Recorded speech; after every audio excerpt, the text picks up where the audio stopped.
ধরেই নিলাম বাবু সত্যি কথা বলছে, তাহলে তো আইনত প্রমাণ দরকার, তাই না? আর যদিও বা ওই লোকটা থানায় থাকতো, তাহলেও তো আমরা বা আইন কম্পেয়ার করার সুযোগ পেতাম। এখন তো বাবু ফেরার আগেই ওই লোকটা পালিয়েছে।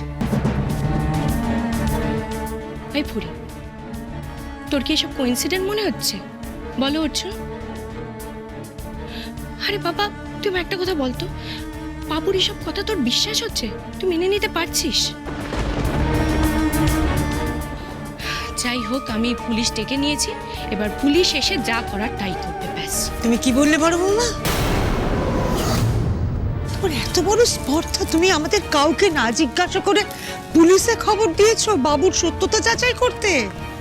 ওর মা ডাক শুনে আমি চিনবো না, ওকে স্পর্শ করে আমি বুঝবো না যে আমার বাবু আসল না নকল? তুমি সেটা ঠিক করবে?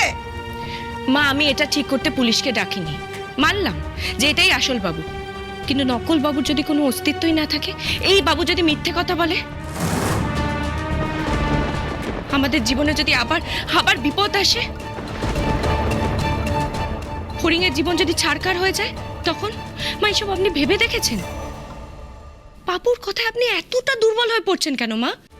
শোনো বড় বৌমা, আমার বাবু মিথ্যে বলে না। আজ আমার ওকে বুঝতে ভুল হয়েছিল, তাই জন্য এখন আমি পস্তাচ্ছি।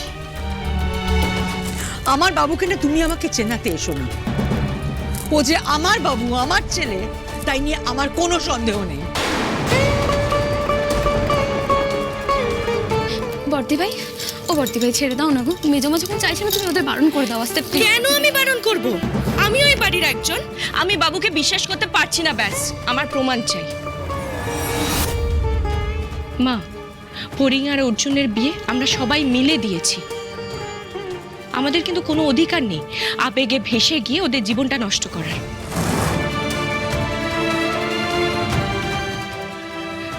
প্লিজ একবার আমার কথা শুনুন, আমি কিচ্ছু চাই না, জাস্ট প্রমাণ চাই যে বাবু যেটা বলছে এটা সত্যি, ব্যাস আর কিছু না। তারপর তোমাদের যা ভালো মনে হয় তোমরা তাই করো, অন্তত ফড়িং এর মুখের দিকে তাকিয়ে এইটুকু অ্যালাউ করুন মা। বাড়িতে পুলিশ আসতে দিন please.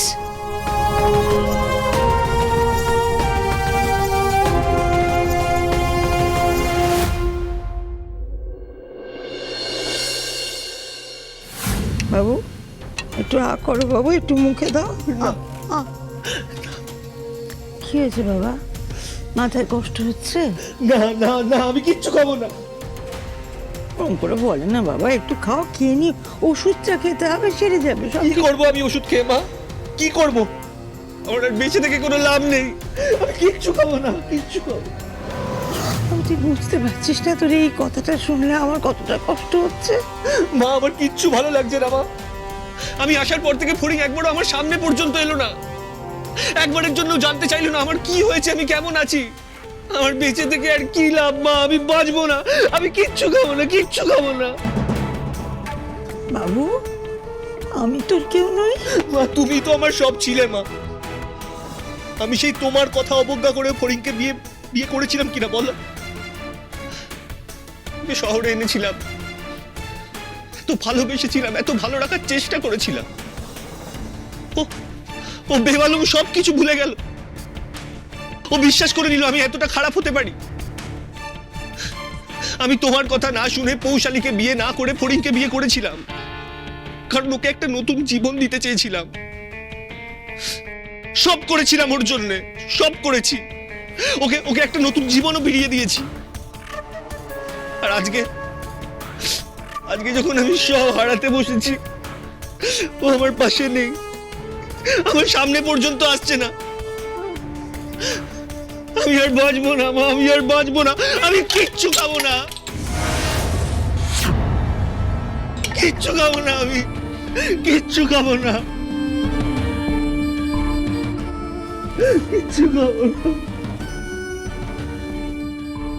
Babu, Babu, Babu please বাড়াবাড়ি করো না, বোঝার চেষ্টা করো।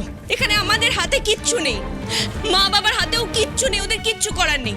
তোমার সাথে যা যা হয়েছে, যেরকম তোমার কিছু করার ছিল না, আমাদেরও কিচ্ছু করার ছিল না।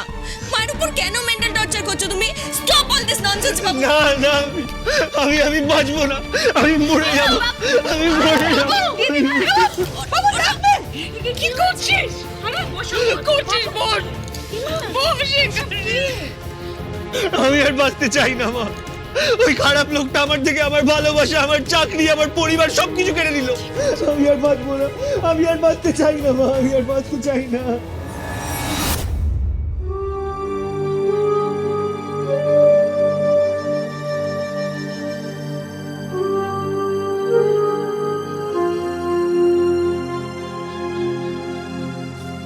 ফরিদ, আপনি ঘরের মধ্যে থেকে এত অস্থির কেন হচ্ছেন? ফরিদ, আমার কথাটা আপনি একবার শুনুন প্লিজ। আপনি কি কোনো অপরাধ বোধে ভুগছেন? ফরিদ, আমি আপনার চলার পথে আপনার ভালো বন্ধু হতে চেয়েছি, বাধা নয়।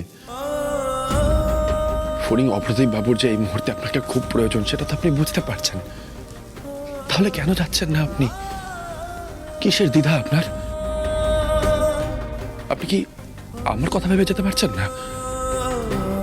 ফরিদ, আপনি ভুলে যাচ্ছেন আমরা তো সবার আগে একে অপরের ভালো বন্ধু। আমি আপনাকে বুঝি ফরিদ, আপনার মন বুঝি আমি। কোন কোন বিষয়ে আপনার সমস্যা, ইনফ্যাক্ট এখন রাইট নাও আপনার মনে কি চলছে আমি সেটাও বুঝতে পারছি ফরিদ। আমি যে আপনার না বলা কথাগুলো শুনতে পাই ফরিদ। দেখুন, আমি আজ অব্দি যা যা করেছি সবকিছু ভেবে চিন্তে করেছি। আমি আপনাকে ভালোবেসেছি, আপনাকে বিয়ে করেছি, সব সত্যি, কিন্তু এটাও সত্যি যে আমি এখনো আপনার জীবনটাকে, আপনার ইচ্ছেগুলোকে সমান গুরুত্ব দিয়ে করি। তাই বলছি, আপনার জীবনে অপ্রদীপ চ্যাটার্জি যে একটা গুরুত্বপূর্ণ নাম সেটা তো আমি বুঝি পড়ি। আপনি যদি ওনাকে এখন আর নাও ভালোবাসেন, তা ওনাকে এই অবস্থায় দেখে আপনি কিছুতেই নিশ্চিন্তে থাকতে পারবেন না ফরিদ, সেটাই স্বাভাবিক। ভালোবাসা ভালোবাসা খুব অদ্ভুত একটা শব্দ, জানেন তো? ভালোবাসা মানে হলো একে অপরের ভালোতে বাস করা।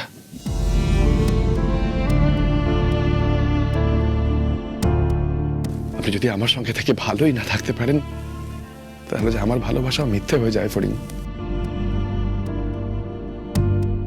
কিন্তু আমি তো আপনাকে তো ভাববেন না ফরিদ। দেখুন, আপনার জীবনটা যাতে সুন্দর হয় তার জন্য সব ব্যবস্থা আমি করব। আমি তো আপনাকে বলছি, আমার এই বাড়িতে থাকাটা যদি আপনার জীবনে বাধা হয়ে থাকে তাহলে আমি চলে যাবো ওই বাড়ি থেকে, আমার কোনো সমস্যা হবে না ফরিদ। কিন্তু প্লিজ আপনি নিজেকে কোনো দ্বন্দ্বে রাখবেন না। একবার মুখ ফুটে বলুন না আপনি কি চান। আমার জন্য নয়, আপনার নিজের জন্য বলুন। ফরিদ, আপনার জন্য, আপনার ভালো থাকার জন্য আমি সবকিছু করতে পারি। সবকিছু মানে সত্যি সত্যি সবকিছু করতে পারি আমি। আর দেরি করবেন না ফরিদ। অপ্রদীপ বাবুর এই মুহূর্তে আপনাকে খুব প্রয়োজন। যান প্লিজ।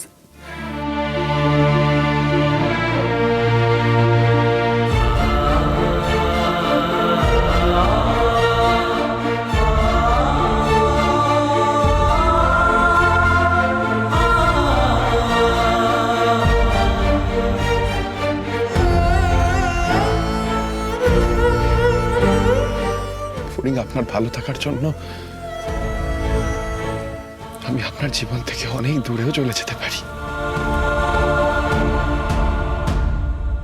আমি বাঁচবো না, আর বাঁচতে চাই না, আমি আর বাঁচতে চাই না, আমি বাঁচতে চাই না, বাঁচতে চাই না, বাঁচতে চাই না। বুড়ি এসেছিস তুই? আসতে তো হতোই ফড়িংকে। যতই অর্জুন তোমাকে বিয়ে করুক না কেন, তুমি তোমার ব্যাংক বাবুকে এখনো যে ভুলোনি সেটা আমি ভালোই জানি ফড়িং।